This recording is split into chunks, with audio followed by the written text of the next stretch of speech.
so much for choosing to rent our RV.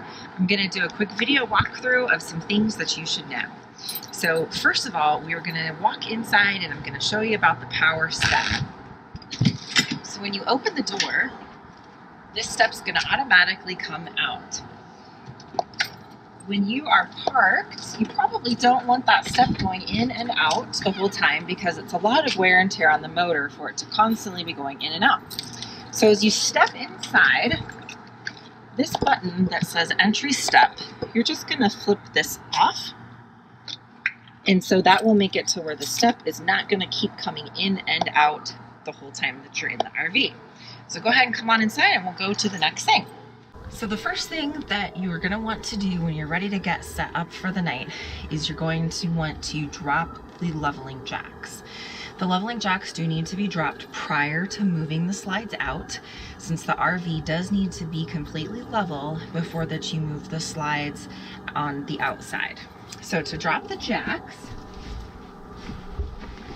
the key does need to be in the ignition and you need to have the vehicle on. The parking brake needs to be set, so make sure it's already set, but this is where you're going to make sure that that is already set. So what you're going to want to do first is go ahead and drop the rear jacks first. So you can see right here is the button for rear jacks.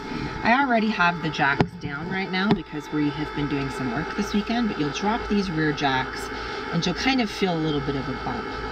After you've done that, then you'll use the button for the front jacks to be able to put those down.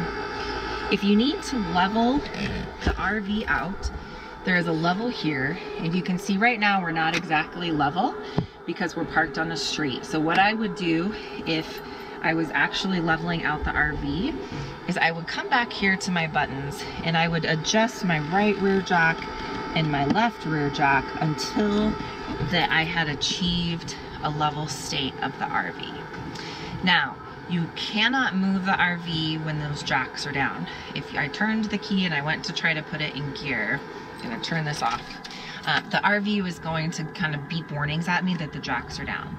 So when you go to retract the jacks, you're simply going to use this retract all jacks button, and you will need to hold it for quite a while until the jacks are completely retracted. In fact, the best practice really is to get out of the RV, actually physically look at the jacks and make sure that they are all the way retracted before that you're ready to go down the road. So now that we've got the jacks retracted, let's go and talk about the slides.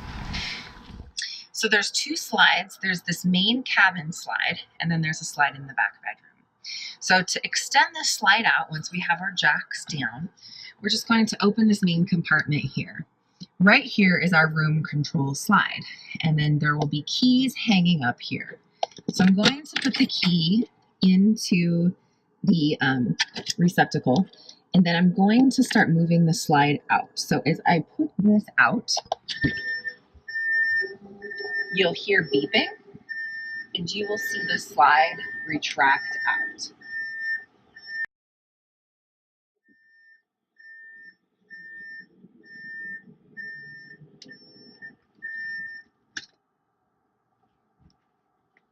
Once it's completely retracted out, it will you'll be able to sense and hear kind of a stopping point.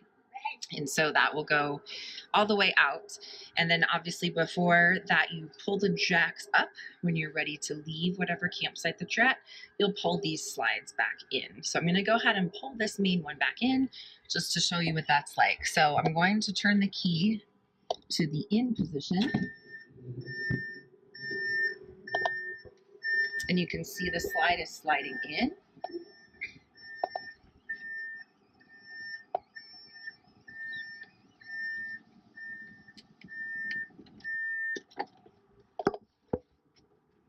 And now our slide is completely retracted. The other sleeping space that does sleep two people quite comfortably is the sofa sleeper. So underneath here is a sofa sleeper, and it's very much like a traditional sofa sleeper. So you'll just lift up the cushions, pull this bar, and pull the sofa sleeper up and out. Very much like any traditional sofa sleeper with any other type of sofa sleeper system. There is a lock mechanism right here. So when you go to pull this out, just like any other sofa sleeper, just move this to the side and you'll be able to disengage that and unfold the bed. So the RV technically does sleep 6 people. I like to say it really sleeps about 5 people comfortably, but because when this slide is out, there's so much floor space, it's very easy to use a blow-up mattress or some type of floor mattress to be able to throw more people on the floor and really sleep as many as you want or need. The dinette does fold down into a bed, so I'm going to show you just quickly how to be able to do that. So underneath here is a table leg. So what you're going to do is just swing this up, slide this up and out of the bracket. I'm just going to kind of set this down for just a minute. And then these cushions here, I'm going to tilt both of these cushions up here. And I'm going to put the tabletop right here, just slides right in between here. This bar up again. Right basically in between these 2 sections here. Next, you'll just bring these dinette cushions down and lay that flat, lay this one flat, do the same with the other side. And you have about just a little bit larger than a twin size bed here. Again, if you have 2 smaller people, but it really sleeps 1 quite comfortably. The next thing I'm going to show you is basically kind of just this area here where you've got several different gauges. So with this particular area here, this is where you're going to be able to kind of get a gauge of what's going on in the RV. So we have the batteries, the black tank and the gray tank. So the black tank, of course, is where all the sewage is stored. The gray tank is where any water goes from the faucets, from the shower, the sink, things like that. Your fresh water is how much water is in the tank that's available for you to use. Your propane. The water heater, right now it's off. We'll turn that on when we get you set up so that you have hot water. The water pump is used when you are not hooked up to water. So if you're boondocking or dry camping, the water pump is what gives you that water to come out of the faucet. And then this, of course, is just the light to turn on this hood. So I'm going to go ahead and I'm going to just check the status of our black tank right now. So as you can see, our black tank right now, when I push this up, it's completely empty. So you'll want to monitor that if you're dry camping. If you are hooked into hookups, then that black tank is not going to be in use because all of the sewage will go down. Next, I'm going to check the status of our gray tank by pushing this button down towards the gray tank. Again, you can see our tank is completely empty right now.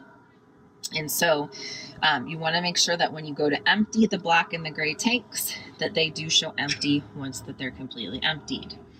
So again, you can check the status of your fresh water. I'll go ahead and just do the fresh water right now. We have a half a tank of fresh water on board. So on the water heater, when I go to turn that on, this will come on and then it will go off. If the water heater pilot is not lit, this light stays on, indicating that it's not lit. So I'm going to shut that off for now. The water pump you will need to turn on if you're boondocking or dry camping and not hooked up to water. So you'll just flip this switch on. So that kind of goes over your main controls here and kind of what they mean and how to check the different gauges.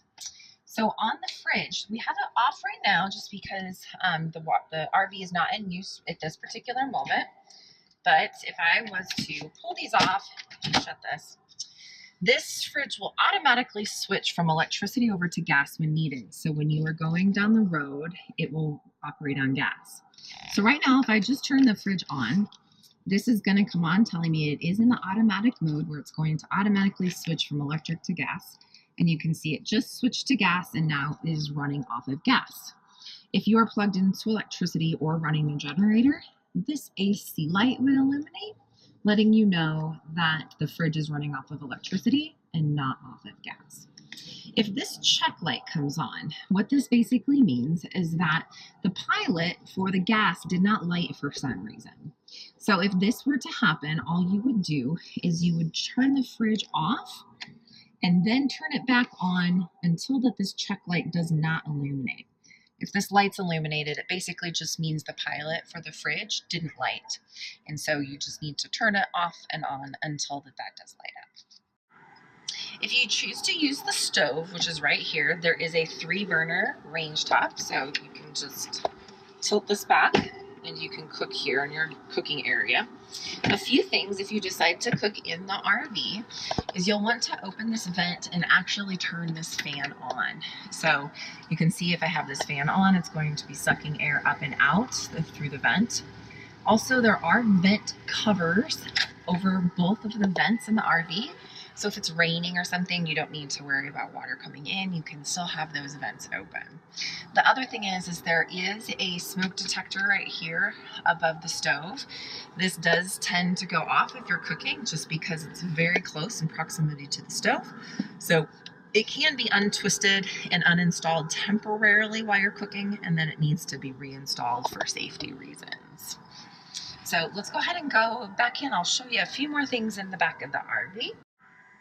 So we're in the back bedroom of the RV. A couple of things. We do have a slide right here. So the same function as the slide at the front, the in and the out. I actually do have the slide out right now while I'm filming this video. But here's your slide in and out for the rear of the RV. The next thing I want to talk about is the climate control. So this is your ACs and your heater. So right now I have them set to off because we just have the RV parked in front of our house. We're not plugged into any electricity. If I was plugged into electricity or if I were to run the generator, then we would turn these on and I could show you what that is like. So we'll do that here in just 1 minute. So I'm going to show you how to use the generator. So this button here on the dash, this is Gen Start, is where you start the generator. So I'm going to use the on button and I'm going to hold it down and you'll be able to hear the generator starting. I'm going to show you how to turn it off now. So it's very easy. All you do is you hit this little lightning button right here.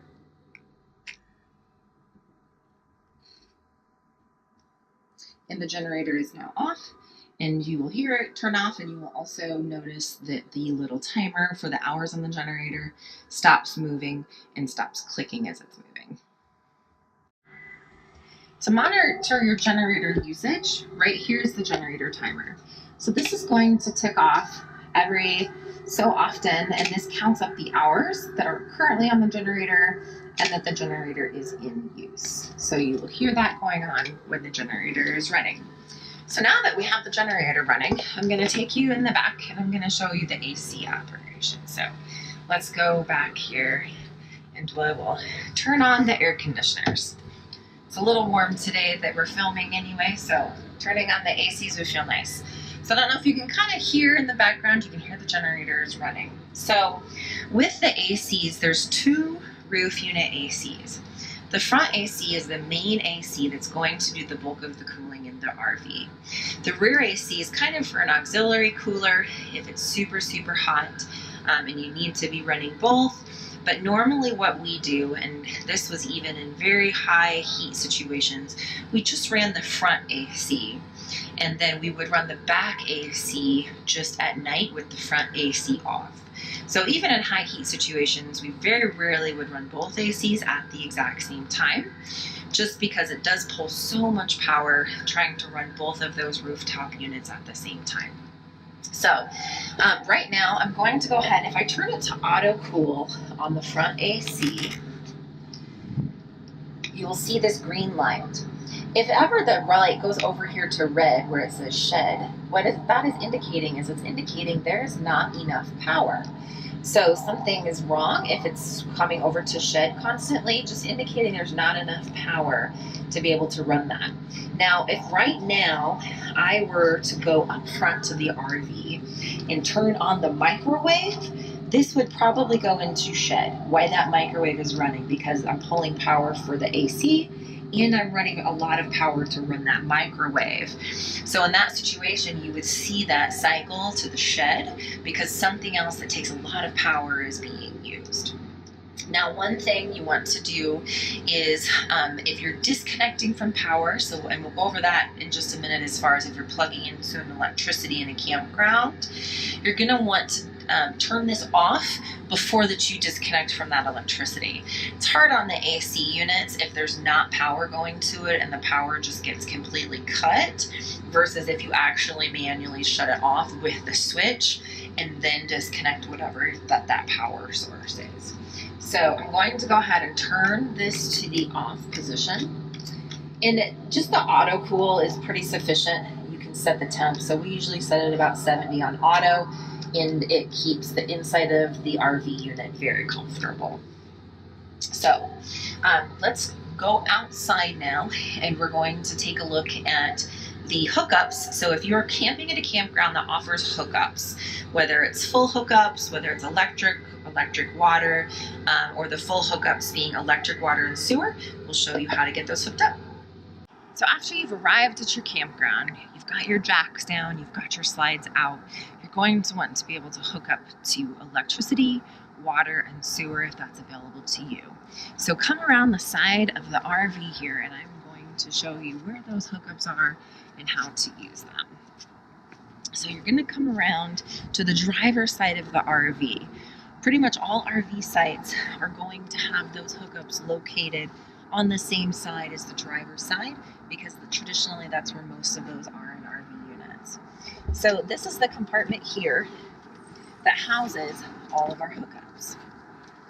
So down here, there's a few things that you need to know. This is your city water hookup here. Now we have a water filter and a water pressure regulator that is on the freshwater hose that you're going to want to make sure that you leave connected, and then you can hook up to your city water right at this point here. The other thing is the electricity. Here we have our 30 amp receptacle. So that's going to plug in with this female connector. And so you can see they're shaped a little bit differently, so you can just plug it in. The other thing is this can kind of turn to lock. So when you go to unplug it, you're going to want it to turn it the other way so it comes out smoothly versus it feeling stuck. So that twists it to where it's tight. This twists it to where you can unplug it easily. On the other end of this cord, this is going to be your plug-in. So this is where you'll plug in at the post for your campground. Now, if you get to your campground and it's a 50 amp hookup versus a 30 amp hookup, we do have an adapter. So right down here is an adapter. So you would plug this in to this side of the adapter, and then you would plug this in to your 50 amp hookup. Most RV parks are a 30 amp or a 50 amp, so you will find that this hookup is not something that you will need very often, but we do have it available in case that you do end up with a 50 amp only hookup. So the last hookup I'm going to go over is the sewer hookup. So if you have full hookups at your campsite, you will have water, electric, and sewer. So the sewer hookup is with this hose. So what you will do is you will remove this cap. It just twists to remove. And you're going to put the sewer hose up through here. This, you can see the way that this mounts just looks very similar to this bayonet type mounting. So you'll unhook this and you will hook this there in its place and drop the hose down through there. Once you drop the hose down, most sewer hookups have some type of a screw on. So you'll put this and you'll just kind of screw it a little bit to where you just have a secure connection to where this is not going to get knocked out of the thing. So this also pops off. So you can screw that in first. So you can screw this in first, or if you need to clean it or anything like that, you've got the option to do that there. So I'm going to put that back on there. Now, when you go to run your sewer hose, it's going to come down through this hole, and this is going to come out to any sewer hookups that you have. One last thing that you will want to do to make sure that there is a nice free flow is to put this on a bracket, which I'll show you in just one moment. After you've got this secured into the hole that this plugs into is when you can pull both of these valves here. So by pulling these valves here, this is going to dump the black tank, and then this is going to dump the gray tank. If you dump the black tank first and then pull the gray water will help to just flush any black material down the sewer hose. It's So you'll pull both of these out towards you, and then when you go to disconnect, you're going to push them back into the position they are now to shut off the flow of any of those tanks draining into that hose. And then what we'll do is just run water when we're done. Run water down this, just full pressure, and then just let it rinse out, and then it'll run right down into the sewer. So that way it's a lot cleaner, you know, when you do detach it. So one last thing I'm going to show you is those brackets, basically, that you'll want to use to rest the sewer hose, especially if you're on a place where it's maybe a little bit uneven. So in this compartment right here, there is this tub right here. There's also some gloves. So as you can see, I'm wearing gloves for this video. Feel free to use a pair of gloves and you can dispose of them when you're done. But this kind of accordion style thing is for the sewer hose.